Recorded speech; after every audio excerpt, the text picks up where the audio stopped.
Batuk itu respon natural, respon alami dari tubuh kita untuk mengeluarkan sesuatu yang tidak selayaknya ada di saluran pernafasan kita.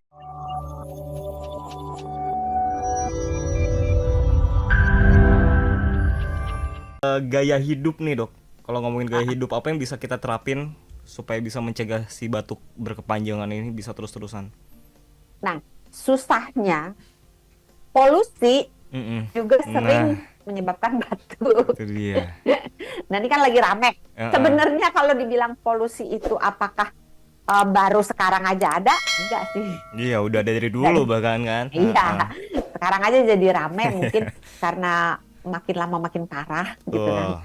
Terus makin banyak yang terdampak, makin banyak yang peduli, dan dengan adanya medsos kan berita apa cepet viral gitu kan. Benar. Apalagi sekarang polusi pun udah bisa kebawa kemana-mana gitu kan, dengan angin, dengan ya polusinya bisa berpindah dari satu tempat ke tempat yang lain gitu.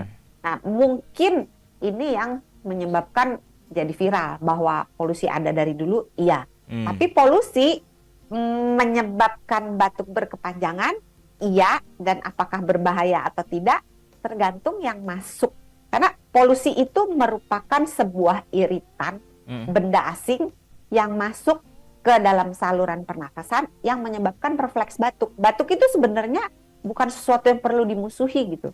Batuk itu respon natural, respon alami dari tubuh kita untuk mengeluarkan sesuatu yang tidak selayaknya ada di saluran pernafasan kita. Sama kayak bersin.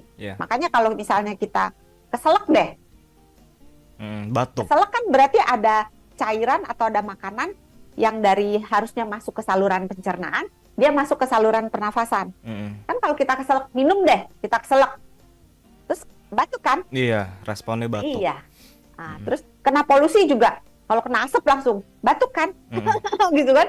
Nah itu respon untuk tubuh kita ngeluarin apa yang ada di polusinya. Nah berbahaya atau tidaknya tergantung yang ada di polusinya apa. Kalau yang ada di polusinya cuman sekedar apa ya? Sebenarnya nggak ada yang nggak berbahaya sih, semua berbahaya ya, agak bingung ya. Kalau misalnya debu gitu, tergantung debunya ukurannya besar atau kecil. Kalau dia besar, dibatukan keluar gitu, beres. Tapi kalau dia ukuran debunya kecil atau kecil sekali, itu bisa masuk dari hidung, dia bisa nerobos langsung masuk ke bawah gitu. Karena saking kecilnya oleh batuk nggak ketahan gitu. Jadi kalau ditanya, ya cari penyebabnya sih. Lagi-lagi cari penyebabnya ya berarti ya. Oke. Iya. Berarti apakah kalau bisa bisa diklasifikasikan yang paling berperan besar tuh mana? Kekebalan tubuh atau faktor lingkungan kayak polusi udara, Dok? Ini pertanyaan yang susah. Ini saya langsung KO nih kalau ditanya seperti ini. Mau lapor sama Daniel nih. Daniel nyerah sama Sony. Aduh. Karena kan tadi kata Dokter Santi penyebabnya luas kan ya. Bisa aja dari lingkungan, bisa juga dari macam-macam lah gitu. Nah, kalau ditanya yang kita nih sahabat Sonora yang perlu diutamakan itu menguatkan imun dulu, kekebalan tubuh, atau mencegah kalau kita jangan kepapar lah polusi gitu biar nggak kena batuk. Dua-duanya harus dijalankan. Dua-duanya harus dijalankan. Karena kalau ditanya mana yang penting, karena gini, tidak respon imun tubuh kita kan berlapis-lapis ya. Batuk termasuk salah satu lapis untuk melindungi tubuh kita, melindungi saluran pernafasan kita supaya tidak ada benda asing. Benda asing ini bisa debu, bisa asap, bisa virus, bisa kuman, bisa apapun yang masuk ke dalam saluran pernafasan yang tidak seharusnya ada di dalam saluran pernafasan. Nah, kalau misalnya respon imun yang paling depan itu bulu hidung dan selaput lendir hidung. Jadi kalau misalnya masuk, kan kalau kita napas, makanya napas itu tidak dianjurkan napas lewat mulut kalau tidak dibutuhkan. Oke. Kan ada orang yang biasa napas pakai mulut kan. Iya, saya juga tuh termasuk, Dok. Iya, tidak disarankan apabila tidak terpaksa gitu ya. Kenapa?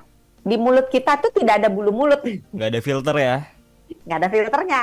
Terus kalau di hidung, udara yang masuk itu disaring biar bersih, biar lebih steril dalam tanda kutip, dan kelembapannya, suhunya itu diatur melalui mekanisme di hidung sehingga turun ke bawah lebih aman daripada kalau kita masuknya lewat mulut udaranya.